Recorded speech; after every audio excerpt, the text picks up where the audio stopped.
আজকে একটু এঁচোড়ের চপ বানিয়েছিলাম।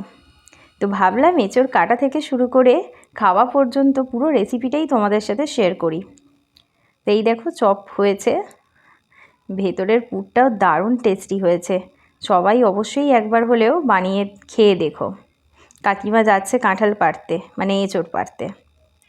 এখানে একটা গাছে হয়েছে সামনেই, কিন্তু এটা কাঁঠাল হয়ে এসেছে, মানে পেকে এসেছে। এঁচোড়টা খুবই বড়।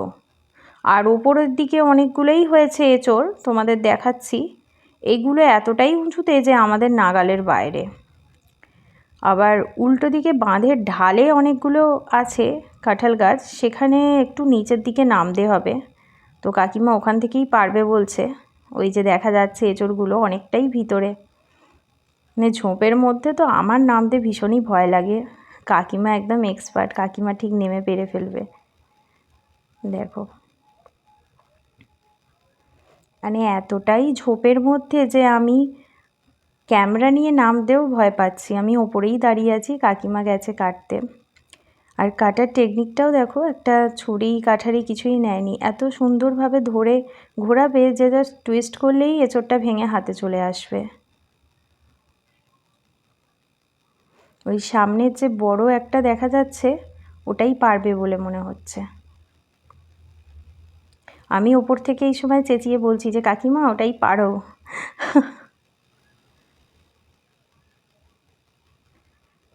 দেখো টেকনিকটা শুধু। হ্যাঁ, ওটাই পারো। ব্যাস 2-4 বার টুইস্ট করলেই ওটা চলে আসবে হাতে।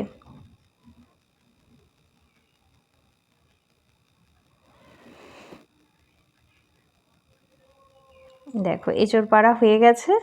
এবারে আমরা একেবারে এঁচোড়টা কিভাবে পরিষ্কার করবে সেই থেকে শুরু করে পুরো রেসিপিটা দেখাবো। আর রেসিপিটা সবাইকে রিকোয়েস্ট, একবার করে দেখো, জাস্ট চিকেনের চপের মতো খেতে। এতই টেস্টি, মানে বলে বোঝাতে পারবো না। মুড়ির সাথে বা ভাতের সাথেও দারুণ লাগবে খেতে।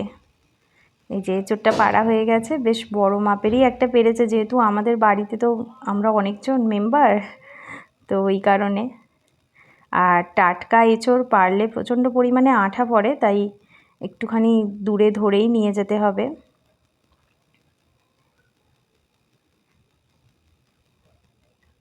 কাকিমা পরিষ্কার করতে বসেছে।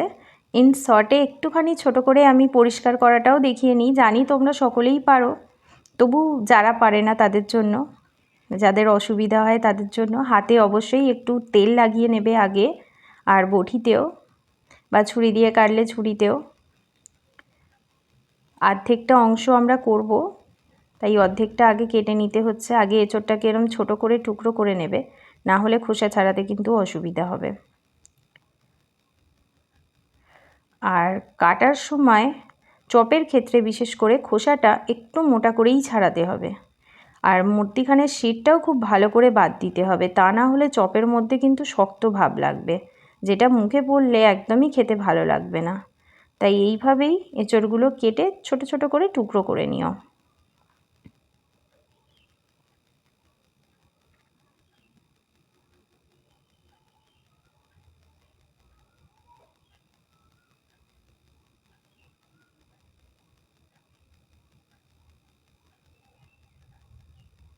দেখো কত সুন্দর করে ছোট্ট ছোট্ট করে এঁচোড়গুলো কাকিমা টুকরো করে নিল।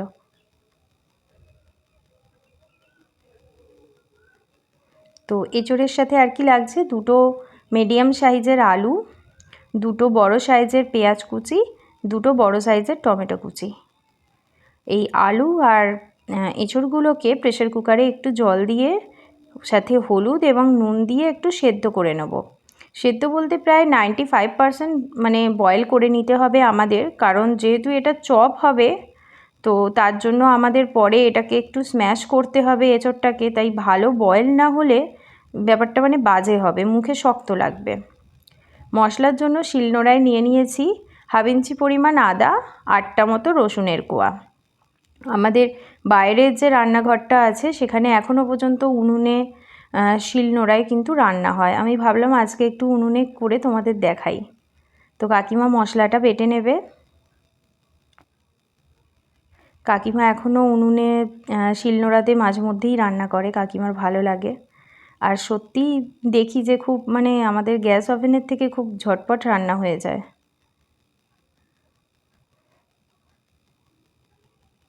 মশলাটা মাঝারি মাপের, মানে খুব বেশি মিহি করার প্রয়োজন নেই, মোটামুটি একটু পেস্ট করে নিলেই হবে, যেহেতু চপে যাবে অসুবিধা হবে না। কাকিমা মশলাটা বেটে নিচ্ছে।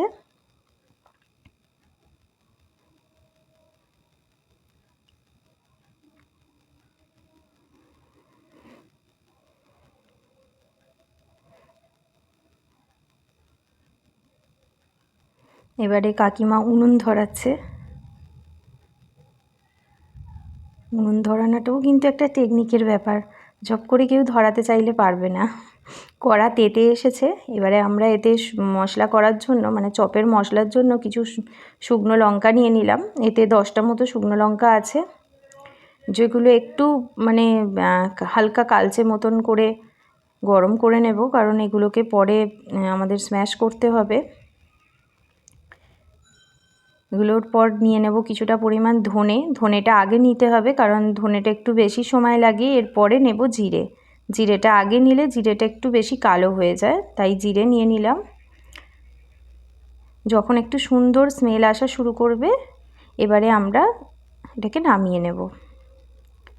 নামিয়ে ঠান্ডা করার পর, যেহেতু আমাদের বেশি একদম ড্রাই মানে পাউডার করতে হবে না, সেই কারণে আমরা মিক্সি ইউজ করলাম না। এই ব্যালনটার মধ্যে শুকনো লঙ্কাগুলোকে হাত দিয়েই একটু স্ম্যাশ করে নিলাম, আর জিরে ধনেটাও এর মধ্যেই হয়ে যাবে।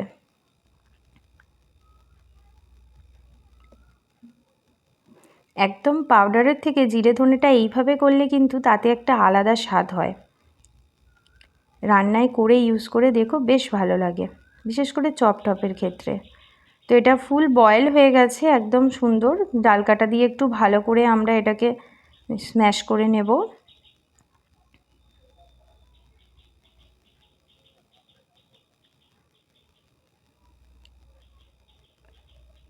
স্ম্যাশ হয়েই গেছে। এবার আমরা আবার কড়াই নিয়ে নিলাম তেল, তাতে দিয়ে দিলাম পেঁয়াজ কুচিটা বেশ একটু গোল্ডেন ব্রাউন মতন করে ভেজে নেব। ভেজে নেওয়ার পর এতে দিয়ে দেব আদা রসুনের বাটাটা, যেটা আমাদের শিলনোড়ায় হলো। বাটাটা দিয়ে দিলাম। এটাকে ভালো করে কষে নিতে হবে, যাতে কাঁচা গন্ধটা চলে যায়।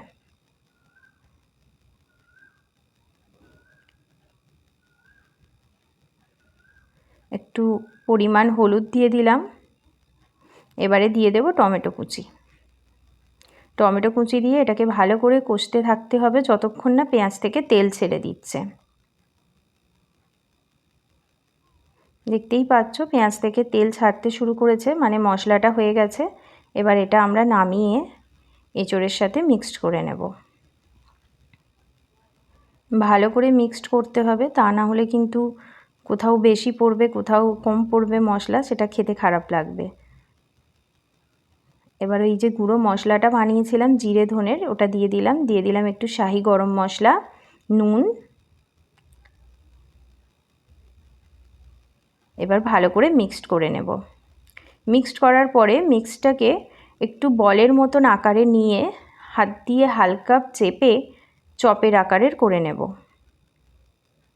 দেখো চপের আকারের সুন্দর হয়ে গেছে। একটা একটা করে এইভাবেই সব কটাকে করে নিতে হবে। এটা করা কিন্তু খুবই সহজ, কোনো অসুবিধা হবে না। আর কোনো বেসন টেসনেরও দরকার হবে না, যেহেতু এটা একটা আঠালো ভাব থাকে এঁচোড় আর আলুতে, এমনিই হয়ে যাবে। এবার ব্যাটারের জন্য কিছুটা পরিমাণ বেসন নিয়ে নিলাম নুন, পরিমাণ মতন অল্প করে একটু হলুদ দিলাম এটা কালারের জন্য, দিয়ে দিলাম কিছুটা বেকিং সোডা, একটু জল দিয়ে হাত দিয়েই এটা ভালো করে মিক্সড করে নিলাম। অল্প অল্প করে জল দিয়ে মিক্সড করতে হবে, কারণ জলটা কম বেশি হয়ে গেলে সেটা বাজে লাগবে, ব্যাটারটা নষ্ট হয়ে যাবে। এইভাবে একই দিকে ফাটাতে থাকতে হবে। বেসন একই দিকে ফাটাতে থাকলে কিন্তু তার কনসিস্টেন্সিটা খুব সুন্দর হয়। এই দেখো বেসনটা সুন্দর হয়ে গেছে, বেশি পাতলা বা বেশি গাঢ়ও হবে না। এবার ওই চপের পুরগুলোকে বেসনে চুবিয়ে জাস্ট যেভাবে চপ ছাড়ে সেইভাবে ছেড়ে দিলাম। বেশি সময় ধরে ভাজার দরকার নেই, যেহেতু পুরটা ভেতরে হয়ে আছে। হালকা লাল হলেই উল্টে নিতে হবে।